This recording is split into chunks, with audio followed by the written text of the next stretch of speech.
individuellement sur des joueurs comme Pape Gueye. Aujourd'hui, normalement, il doit être élu homme du match parce qu'il a fait quelque chose d'extraordinaire. Hein. Il a marqué un triplé. Donc, définitivement, il est l'unique Sénégalais à avoir marqué un triplé lors d'une phase de Coupe d'Afrique des Nations. Mon Pape Alassane Gueye, le jour de Villarreal. Aujourd'hui, nan nga gisee en fait prestation Pape Alassane Gueye bi nga xamanteni def na ko tey, sachant que match bi contre Bénin il n'a pas joué. Waaw, comme niñ ko waxee woon absence marqué woon la fois dernière. Pape Gueye, il est devenu par exemple indispensable dans l'entrejeu sénégalais. Il est indispensable, il est tellement important et intéressant. Pape Gueye mënutuñu passer de moom si benn moment bi quoi. Ce n'est pas parce que dama koy surestimer wala di ko jox ay pouvoir yoo xam ne tollul fa, mais daf ko wane. Da ngay jël suñu dernier match yi, par exemple mooy kaawu Congo bi, c'était Pape Gueye bu moo commencé woon par exemple. Moom moo commencé indi réduire score bi, et il a fait aussi foofu noonu une très belle prestation. Ñu gisaat ko match Botswana bi, gisaat nañ ko match Congo bi. À chaque fois il nous régale. Et ay sortie de balle di def ay passe yoo xam ne dafay cacher ay lignes, daf koy def. Et moom moo nekk l'unique joueur sénégalais boo xam ne nii il arrive à marquer hors de la surface de réparation.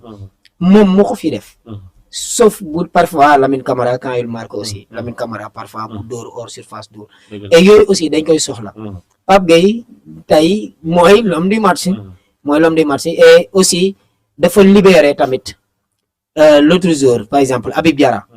Il lui permet de jouer, de bien jouer et tout ça quoi. Et oui, on va parler de lui également après Pape Gueye qui a fait une très grande prestation. Moom le joueur de Villarreal nga xamanteni tay mo dugal ñaari but rafet, benn bi c'est à l'extérieur de la surface. Wax na ko sànq, rares sont les joueurs sénégalais qui sont capables de marquer un but hors de la surface de réparation. Boo si génnee Pape Gueye génne ci Lamine Camara, bëriwul ñu koy réussir tout le temps, peut-être Sadio Mané, mais très rarement. Avec Pape Gueye c'est du top. Avec également ki nga xamanteni moom mooy wax nga ko léegi Habib Diarra, c'est un joueur qui a un très grand volume de jeu. Yéen ñuy seetaan ñu ngi leen di bëggee di leen ziar ñoom Khadijatou Ndiaye, Fatou Cissé ak waa jooju xaw ma Badr TV xaw ma je sais pas trop, merci hein Badrou TV, en tout cas ñu ngi leen di bëggee bu baax yéen ñi nekk ci live MD, merci pour ça. Alors on va parler de lui, Habib Diarra, le joueur de Sunderland. Aujourd'hui il a montré il a fait une belle prestation. Il a un très grand volume de jeu, ñu gis ko malgré sa blessure, choc bi mu am ak joueur soudanais bi, mais il s'est impliqué dans le jeu comme ni nga ko waxee. Apparemment c'est Pape Gueye qui lui a permis d'avoir une telle liberté dans le jeu. Habib Diarra, il a répondu aussi présent. Il était bien dans ce match. Habib Diarra, alhamdoulilah, moi je me dis que la fois dernière, Lamine Camara teel a blessé. À la sortie le bonheur des uns fait le malheur des autres. C'est ça. Ce qui t'arrange me dérange. Ce qui te dérange m'arrange. Léegi comme si par exemple ñun xam nañ d'habitude Pape Thiaw ni muy defee changement bi booy xool day nekk ay après la 75e minute ou bien après à la 80e minute. Et loolu aussi du permettre aux joueurs mu mën a s'exprimer wu. Comprendre nga. Et léegi Lamine Camara génn na et Habib Diarra dugg na am temps de jeu. Et loolu mu ñëw wane ci boppam. Wane carrément que équipe sénégalaise dafa soxla milieu terrain bu mel ni moom.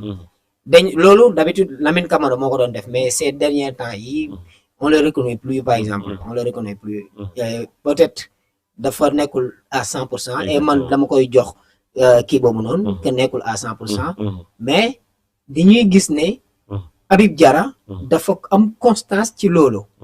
Et mënuloo am par exemple ñaari yu milieu benn nga am Gana Gueye nga am Gana Gueye am Pape Gueye am après da ngay soxla ku mel ni Habib Diarra libre di nekk fu nekk à tout moment di ñëw wàcc dem di def jeu boobu noonu.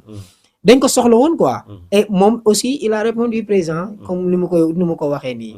Il a fait une très belle prestation.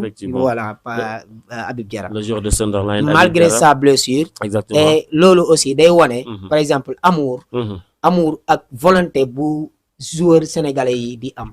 Parfois nañuy bàyyi di leen baal quoi parce qu'ils veulent faire quelque chose quand même. ñoom ñëpp quoi. Ils mouillent le maillot. Ils le font à la perfection finalement. C'est des joueurs qui ont envie, c'est des joueurs qui ont la grinta, la maestria. Et finalement, on a la baraka de remporter ce match-là parce que c'était pas évident. Nous, tel l'a dit à la 6e minute par le jeune Abdallah Younis à la 6e. Après, tu égalises, tu crées une remontada juste avant la pause. Donc, il faut avoir une équipe qui est à son apogée, comme Nico Sawaye waxee sànq Babacar, pour réaliser ça. Ce Sénégal-là, finalement, fait peur. Félicitations à toute l'équipe. Pape Gueye est irremplaçable et sociologie exceptionnelle. Korgui Boy, je pense mon roi. Donc il félicite l'équipe et il nous dit ce que tu disais tout à l'heure que Pape Gueye. Gis nga genre Korgui Boy yi nii mooy genre yoo xam ne dañuy seetaan match ñii seen xol bi football la ci nekk. ñii boo leen xañee lii xañ nga leen lépp. Genre yi nii ñoom Korgui Boy et tout ça yooyu noonu. Xam nga il a fait une belle analyse, un commentaire assez important parce qu'on le disait tout à l'heure que Pape Gueye effectivement. Et aussi on aime ça quoi, ces contributions là. Ça nous aide aussi. C'est une koy gis ni en temps réel. Voilà, avec la complicité de MD par exemple, le grand technicien. Voilà, du régie, c'est exceptionnel. Fii rek la xewee Saloum TV, vous apercevez Pape Gueye, gis nga ko ni. Il a été élu homme de ce match. Pape Alassane Gueye, le joueur de Villarreal, c'est mérité, c'est amplement mérité. Je pense que c'est son 3e but bi mu dalee football Coupe d'Afrique ba tey. Coupe d'Afrique ba le passé. Oui, il a réussi à marquer. Exactement. C'était contre voilà, merci beaucoup. C'était contre la Guinée. Aujourd'hui, il réussit à faire un doublé, ce que Sadio n'a pas fait, ce que Boulaye ou Habib Diallo n'a pas fait. Aujourd'hui, Pape Gueye, il est important dans l'enjeu de cette équipe nationale. Alors, parlons de Sadio Mané, l'enfant de Bambali. Il devient à ce jour le meilleur passeur de l'histoire de la Coupe d'Afrique des Nations, avec 7 ou 8 passes. Sadio, finalement, il est inuisable. Sadio, bal ñu ak quoi. Parce que aujourd'hui, on ne peut plus rien dire à Sadio Mané.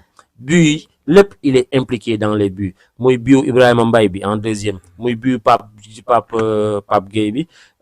Sadio, finalement, il est dans tous les coups, quoi. C'est un joueur aujourd'hui qui ne vieillit pas, mais il mûrit. Magatul, mais day mag.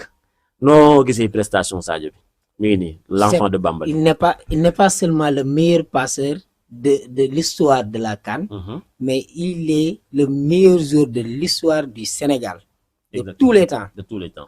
En termes de... El Hadj Diouf, non, j'adore El Hadj Diouf, par exemple, j'adore El Hadj Diouf, mais Sadio Mané, ce qu'il fait et ce qu'il a fait pour l'équipe sénégalaise, vraiment. Pour l'équipe sénégalaise, personne ne l'a jamais fait. Tout à fait, je l'avoue. Personne ne l'a jamais fait. C'est l'incontournable Sadio Mané. L'incontournable. Et sans bi nii mi ngi def CAN boo xam ne musul ko def. Ah oui, ah oui. CAN bi musul am réussite bii nii ci CAN.